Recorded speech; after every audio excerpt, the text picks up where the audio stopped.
Today we're going to do a running video on the Cobra 10. I have here this Traxxas TRX4. I forget which body style it is. I think it's the Bronco, maybe. We'll not even run the body, so it doesn't matter. We're currently running the Copperhead and a 3500 kV Polar Pro, the normal 540 size, which is really more like a 550. It's got a big old stator inside, but like I've said before, there's no rules for crawling, so I just crammed a 550 stator inside of a 540 can, and otherwise a stock vehicle. I believe we do have the stock everything on here. Yeah, so I just had to rebind this for some reason. I don't know why it wasn't bound. Had to rebind it. We went through the whole reversing of your throttle channel, because when you rebind, I think it redoes all your settings on here. I don't have a Bluetooth. There's videos on YouTube that show you how, but you go through the menu, set, and then that reverses it. So now we're good. Now it arms, and we will just make sure that it works in here. There we go. And we're getting our there's a little bit of dirt left on the wheels from last time, and evidently it's in second gear. So we're gonna go back down to first gear here. Yeah, looks like our diffs are I got dirt in my mouth. Our diffs are all open. I don't remember how to. There we go. We're good. All right, so the plan is, besides making a mess in here, we're gonna go out and crawl for a little bit with the Copperhead 10. We're gonna see what our base is, and then I'm gonna go crawling with the Cobra 10, and we'll see if it's any different. So let's go outside. We're out here on the rocks. TRX4 with the 3500 kV Polar Pro, 3-cell LiPo, 3700 milliamp hour from Helios, and otherwise stock with a Copperhead 10 to start us out. Let us see about our wheel speed. We'll turn around. This is in first gear. Oh, nope, that's in second gear. Let's try try first gear again. These things are a handful. Well, on 3500 kV at least. There we go. Stock gearing. There's our first gear. Whee! All right. Whee! On 3S. Now let's do a quick run on second gear. And let's try our low speed control here. May as well while we're here. You know, it goes nice and slow. Nice and slow. Now I'm wondering about this radio, because the stock radio has a pretty bad trigger. So this is doing as good as the trigger can do, and it's going to be hard to show, but I can really feel this trigger kind of. All right, you know, plenty linear. Second gear here. I guess I could open up the diffs for this, because I'm probably going to need it.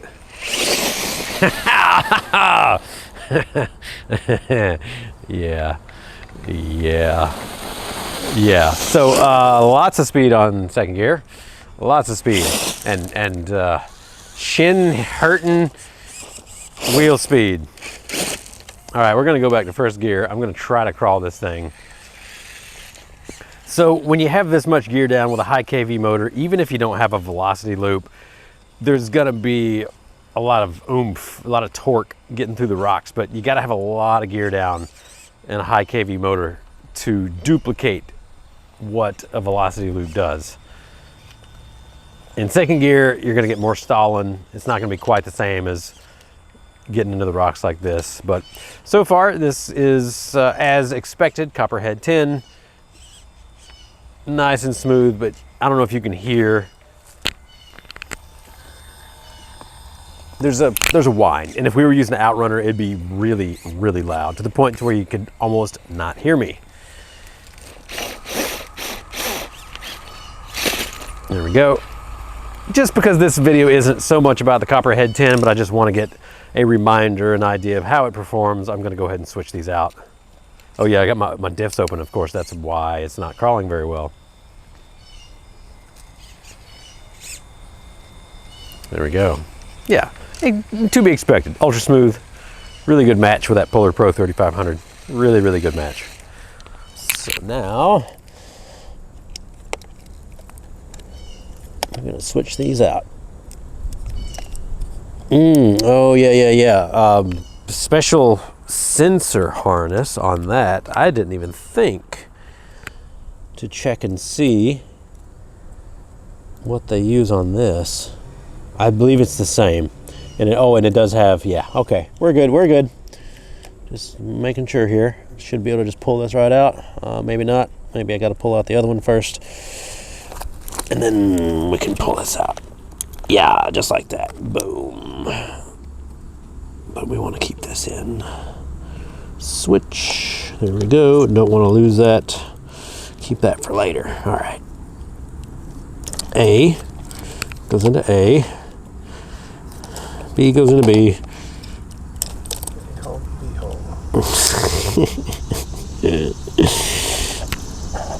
C goes into C. There we go. Then sensor wire. I do like how they have the sensor wire next to it instead of stacked front to back. Look, in the older ones, they got them front to back here. And maybe, as you can see, there is a size difference, at least between the Copperhead. I believe that's engaged there. I guess we'll find out how well it is. There we go. There is a little bit of a size difference. Not much. I mean, it's like millimeters. But plastic case, Copperhead 10 is kind of a low cost. And then the Cobra 10 is a little higher cost. It's a really similar footprint, but the weight difference though, there's a big weight difference just because of the machine case. This actually has threaded studs in the corners too. I just noticed that. That's pretty cool. For mounting, I guess. Are they studs in the corners or are they for the case to come together? I'll look at that later. That's for later. All right. So, make sure we get this in the right channel.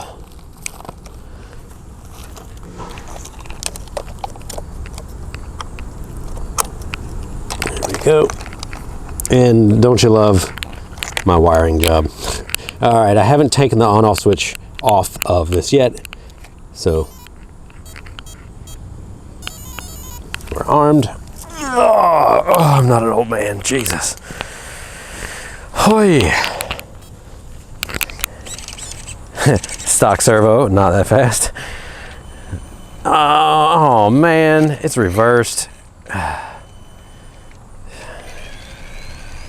So there's definitely some noise. I guess I need to reverse my radio real quick. Let's see if I can remember this offhand. All right, we turn this off and hopefully it doesn't run away. Okay, it didn't run away. We hold down the menu button. It blinks, we hit the menu button again. Double blinks, we hit set. I think we hit the menu button again. And we hit set. Red light, and then we hit set again. Boom. Okay, and then we cycle this on and off. Yeah, hopefully I remembered. It worked. Yeah, sweet. All right, so wheel speed and everything is gonna be the same. I did put the same curve on here where you grab a dot with the curve function on the ESC throttle curve and brake curve and reverse curve, because this one now separates your braking and reverse curve. And I pulled that 30% throttle over to 70% throttle input. So 30% RPM at 70% throttle input. That's usually where I go. Low speed on this seems touchier already, just off the gate. Am I in? Okay, I am in first gear. All right, so we know that much. I'm gonna unlock my diffs. We're gonna go out and we're gonna give her a little second gear goose all the way back. A little high traction there. Oh, hey, reset everything. Oh, hey, we've got some leftovers from Florida trapped in these knuckles. Some Spanish moss. All right. Okay, second gear, we can actually tell about the startup. It is a little touchier than the Copperhead. That's interesting.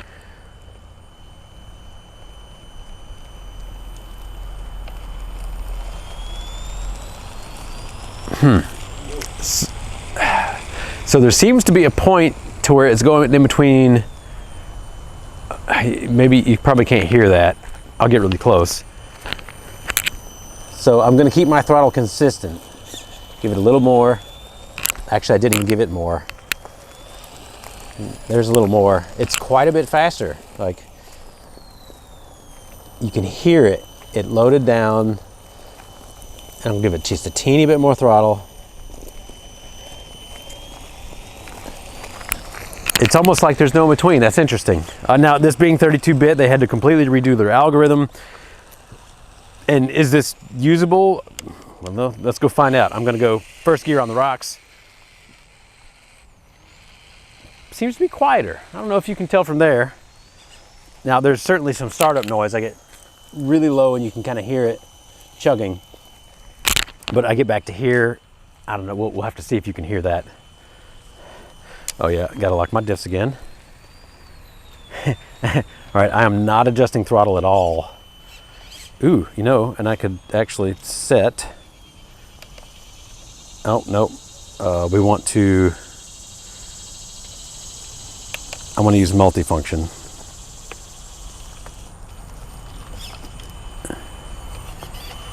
All right, so I seem to have forgotten how to set cruise control on this. I could have swore it was like, you do that. And then, nope, okay, guess not. Whatever, we'll just continue on. Oh yeah, lock those diffs. Come on, I just want a little cruise control. It'd be easier to do this with cruise control. Huh, oh well, whatever.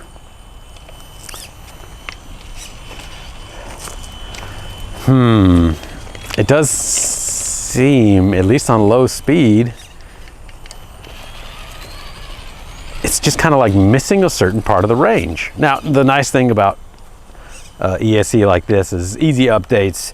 They can probably fix this with a little programming. Certainly usable, but just offhand, I'm gonna say if you're gonna be exclusively crawling with it, the downhill, the descent control is real good. If you're gonna be exclusively crawling with this, I don't know if this is actually gonna be the best choice compared to a Copperhead or a Mamba X, just because it's it's just missing, in my opinion, one of the most important ranges, which is that low end. And I've already done the throttle curves, so we know that it's not a lack of throttle curve. But, you know, here's our low speed. It's plenty low, and we can even go slower. You know, pretty slow. It seems like this may be just slightly faster than the Copperhead. I'd need to put it on a bench and do bench test numbers to really see. But, and then if we give it a little more, just a teeny bit more throttle, and I actually have to use 2 fingers because the Traxxas radio is kind of junk. There we go. Give it a little more, and then it just, nope. It just kind of like speeds up a little bit more until it gets into that different audible range. Certainly usable, absolutely usable. I'll just crawl now. We'll just start crawling.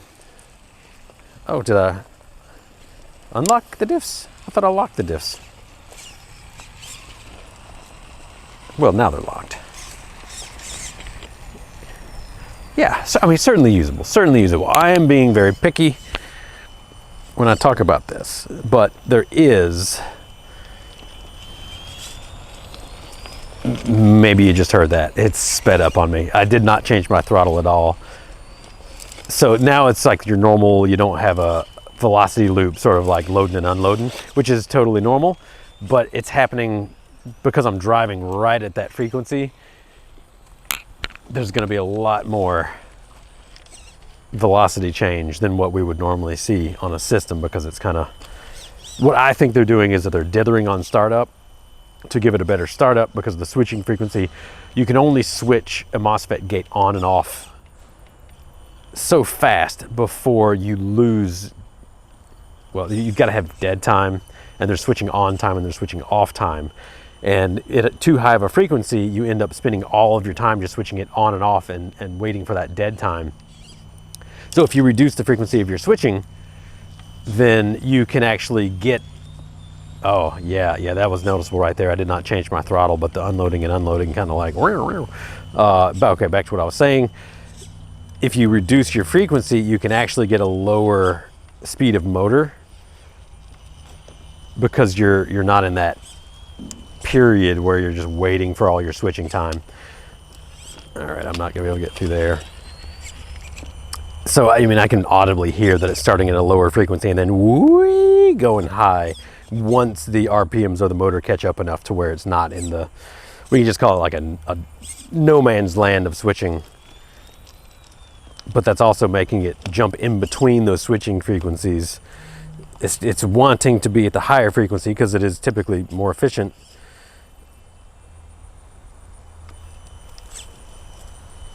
But then it's kind of switching between them. It gets loaded down and it goes to the lower frequency, and then it gets unloaded and it goes to the higher frequency.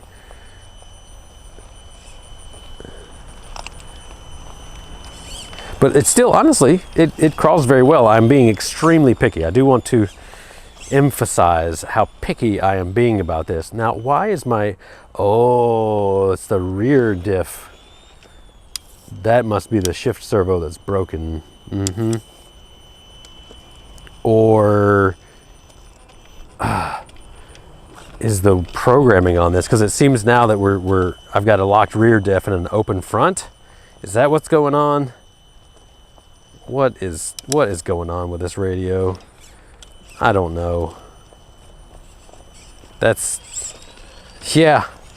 exactly what's going on. We got to unlock rear diff now. These Traxxas systems. Or either that or the servo was installed backwards. No, okay, it's installed the normal way.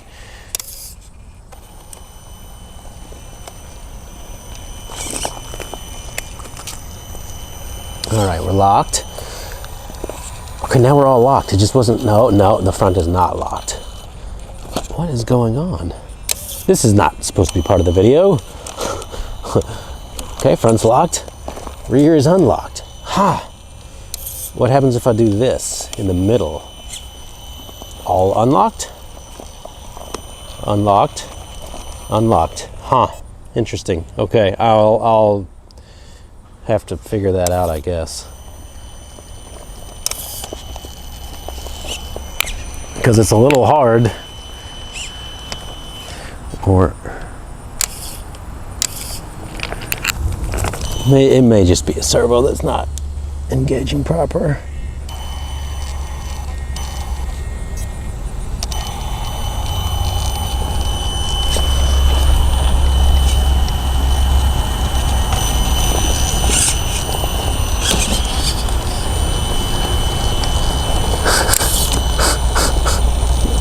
I'll just lock the front, lock the rear, lock the front, lock the rear.